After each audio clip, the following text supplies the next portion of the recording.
जी बिस्मिल्लाहिर्रहमानिर्रहीम, अस्सलाम वालेकुम। मैं हूं बिलाल अहमद। उम्मीद है आप सब खैरियत से होंगे। आज के व्लॉग में तीन बड़ी ब्रेकिंग खबरें आपसे शेयर करूंगा। दो खासी दिलचस्प हैं। एक खबर तो ये है कि फॉर्च्यूनर, जिसकी मालियत 1 करोड़ रुपए से ज़्यादा की हो चुकी है, एक शोरूम से कब्जे में ली गई है और कहीं पहुंचाई गई है। ये मामला क्या है, किसने कब्जे में ली है और क्यों ली है, ये खासी मालूमात भी हैं, दिलचस्प भी हैं। और इस केस को सुनकर आपकी ना सिर्फ मालूमात में इजाफा होगा, बल्कि कभी ज़िंदगी में आपको इस नौइयत का केस का सामना करना पड़े तो ये एक तजर्बे के लिए भी काफ़ी होगा। इसकी मालूमात आपके लिए मुफीद हो सकती हैं। दूसरी खबर यह है कि जी, ट्रैफिक पुलिस एहलकार और अफसरान परेशान हैं, क्योंकि सिंध ट्रैफिक पुलिस जो डिपार्टमेंट है उसने एक ऐप तैयार की है और पॉइंट मी के नाम से, जिसमें उनकी हाजिरी डाटा, कौन कहाँ पोस्ट है, कौन किस वक्त हाजिरी पर आया, कौन गैर हाजिरी पर रहा, सब कुछ ऑनलाइन होगा। लेकिन सुना है कि इसको नाकाम बनाने के लिए एक मुहिम चल पड़ी है। खासी दिलचस्पी है। रोना पीटना शुरू हो गए हैं पुलिस अफसरान और एहलकार। क्यों रोना पीटना शुरू हो गए हैं? और वो कह रहे हैं कि जी हम एंड्रॉयड मोबाइल नहीं खरीद सकते। क्यों नहीं खरीद सकते भाई, इस पर भी बात करेंगे। लेकिन इससे पहले एक खबर है। वो खबर यह है कि 14 अगस्त इतवार को पाकिस्तान में मनाई जाएगी और जश्न आज़ादी।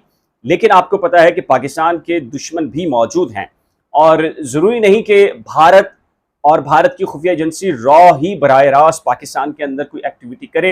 अनफॉर्चुनेटली पाकिस्तान के अंदर ऐसे लोग उन्हें मिल जाते हैं जो अपने मफादात की खातिर रियासत पाकिस्तान, हुकूमत पाकिस्तान और मासूम शहरियों को अपने नापाक किस्म के जो मंसूबे हैं उनका निशाना बनाते हैं और मासूम शहरियों की ज़िंदगियों से खिलवाड़ करते हैं और उनकी ज़िंदगियों का खात्मा करते हैं। हब रिवर रोड पर CTD ने एक कार्रवाई की है, काउंटर टेररिज्म डिपार्टमेंट ने, और इस कार्रवाई में कलदम सिंध रेवोल्यूशन आर्मी का एक कारिंदा है शिराज अहमद, उसे पकड़ लिया गया है और उसके कब्जे से पता चला है कि जदीद किस्म के रिमोट कंट्रोल मार्टन गोला और धमाका खेज मवाद बरामद हुआ है। और दौरान तहकीक शिराज ने, जो कि दहशतगर्द तंजीम का एक दहशतगर्द है, उसने इस बात का एतराफ़ किया है कि वो और उसके दीगर साथी कराची में 14 अगस्त के रोज़ किसी पब्लिक मकाम पर आम मासूम शहरियों को निशाना बनाना चाहते थे और उसके दीगर साथी इस वक्त मुख्तलिफ इलाकों में रूपोश हैं।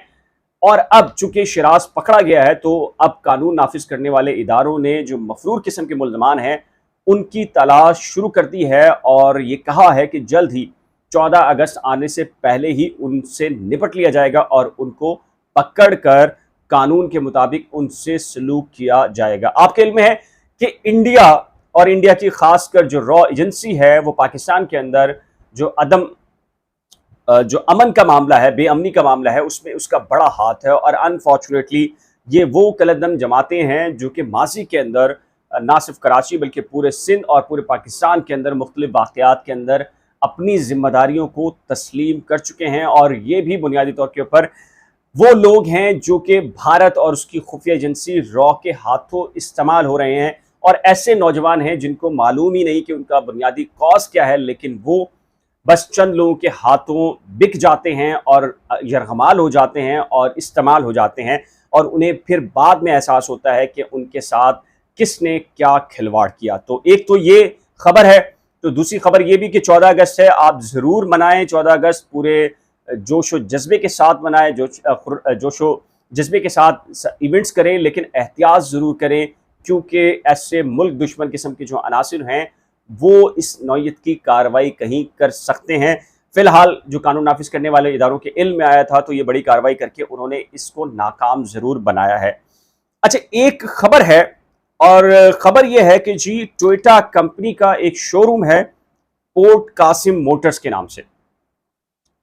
Sindh high court bar association के साबिक सदर हैं ज़ियाउल हक मखदूम, उन्होंने गुज़िश्ता साल फॉर्च्यूनर बुक करवाई और उसकी कीमत 1 करोड़ 8 लाख रुपए अदा किए। तमाम तर रकम अदा करने के बाद जुलाई को ये डिलीवरी होना थी, लेकिन बताया गया कंपनी की जानिब से कि 17 लाख रुपए मजीद दे दिए जाएं, क्योंकि मजीद टैक्सेस आ चुके हैं। अब जो ज़ियाउल हक मखदूम साहब हैं वो ये कहते हैं कि भाई मैंने बुकिंग कराई थी पिछले साल के हिसाब से और उसकी कीमत मुझे बताई गई थी 1 करोड़ 8 लाख रुपए। मैंने उसमें टैक्स भी इंक्लूड था, सब कुछ था, मैंने वो पे कर दिया। अब ये चाहते हैं कि अगले साल की जो बुकिंग है उसके रेट उनके पुरानी बुकिंग से उसको रिवाइज कर दिया जाए और वो 18 लाख रुपए तकरीबन बनते हैं, 17 लाख समथिंग रुपए हैं, उनसे डिमांड की गई। तो उन्होंने एक सू फाइल कर दिया सिंध हाई कोर्ट में और सिंध हाई कोर्ट ने क्या कहा, सिंध हाई कोर्ट को उन्होंने बताया कि इस शोरूम के ऊपर एक गाड़ी खड़ी है इससे मिलती जुलती जो कि उन्होंने बुक कराई है, तो वही चाहते हैं कि चूंकि वो रकम पूरी कर चुके हैं और ये उनको गाड़ी नहीं मिलेगी तो लिहाजा अदालत से इस्तदा है कि फौरी तौर पर कार्रवाई करके ये गाड़ी जो है वो अपने कब्जे में ले ली जाए, नाजिर इसका कब्जा जो है वो अपने पास ले ले। तो फौरी तौर के ऊपर ये कार्रवाई हुई और ये फॉर्च्यूनर जो है वो इस वक्त सिंध हाई कोर्ट के अंदर फाइनेंस का जो डिपार्टमेंट है जहां आईटी ब्रांच भी है वहां ये वाइट कलर की गाड़ी है, ये पहुंचा दी गई है और अब ये सिंध हाई कोर्ट के कब्जे में है। तो ज़ियाउल हक मखदूम ये कहते हैं कि देखिए ये मेरा जाती केस तो है, लेकिन मैं ये चाहता था कि अगर ये कंपनियां आम शहरियों के साथ भी इस तरह कर रही हैं तो ये केस उनको इनकरेज करेगा कि जो उनके साथ ज्यादती होती है तो वो भी इस तरीके कार को अडॉप्ट करके उनसे ब्लैकमेल होने से बच सकते हैं। जरूरी नहीं कि एक कंपनी करे, बहुत सारी और कंपनीज भी हैं जो इस तरह कर सकती हैं कि पुरानी बुकिंग करवाएं और जब नया साल आए उसमें डिलीवरी में ताखीर करें और जब नए साल की बुकिंग के रेट्स जो है वो ओपन हो तो पुरानी जो बुकिंग है उसको रिवाइज करके नई बुकिंग के अंदर शामिल कर लें और 20-25 लाख रुपए ऐड कर लें और ये डेफिनेटली एक बहुत बड़ा जुर्म है। तो उसमें अब ये गाड़ी जो है वो सिंध हाई कोर्ट पहुंचा दी गई है। अब ज़ियाउल हक मखदूम का ये कहना है कि ये गाड़ी वो कानून के मुताबिक जो भी प्रोसीजर होगा उससे वो हासिल कर लेंगे। तो बुनियादी तौर पे इस खबर का आपसे शेयर करने का मतलब ये है कि ज़रूरी नहीं कि आप फॉर्च्यूनर लें, एंड मुमकिन आप फॉर्च्यूनर से ज़्यादा महंगी गाड़ी खरीदने के काबिल हों। मेरी तो दुआ है कि जी आप फॉर्च्यूनर एक नहीं बल्कि 10-10 खरीदें, लेकिन अगर आप मेहरान गाड़ी भी लेते हैं या छोटी गाड़ी भी लेते हैं और आपके साथ ये इंसिडेंट होता है तो आप इस तरीके कार को फॉलो कर सकते हैं। अब आते हैं एक बड़ी खबर की तरफ। दिलचस्प खबर यह है कि एक पॉइंट मी के नाम से एप्लीकेशन जो ट्रैफिक पुलिस है उसके लिए बनाई गई है और उसमें पुलिस अफसरान और एहलकारों को कहा गया है कि खबरदार ये एप्लीकेशन आपने एंड्रॉयड मोबाइल फ़ोन लीजिए, इसमें डाउनलोड कीजिए, सुबह शाम दोपहर आपने लोकेशन शेयर करनी है, बताना है कहाँ किसकी जिम्मेदारी है और तमाम तरह रिकॉर्ड इसमें आया करेगा।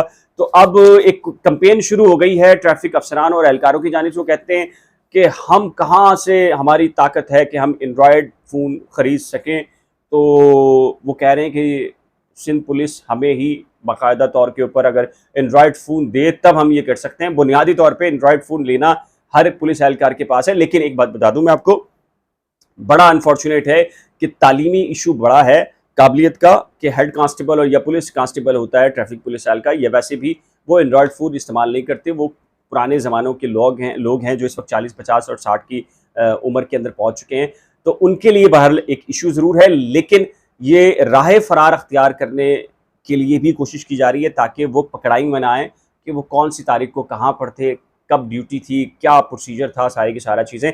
तो ये 3 बड़ी खबरें हैं। इस सिलसिले में आपकी राय क्या है? अपनी कीमती राय का इजहार नीचे दिए गए कमेंट सेक्शन में जरूर तय कीजिएगा। एक नए व्लॉग के साथ जल्द मिलेंगे, लेकिन उससे पहले रिक्वेस्ट है कि अगर आपने मेरे यूट्यूब चैनल को अभी तक सब्सक्राइब नहीं किया तो बराए करम सब्सक्राइब, वीडियो को शेयर, लाइक और बेल आइकन को लाजम प्रेस कीजिएगा। अल्लाह हाफ़िज़।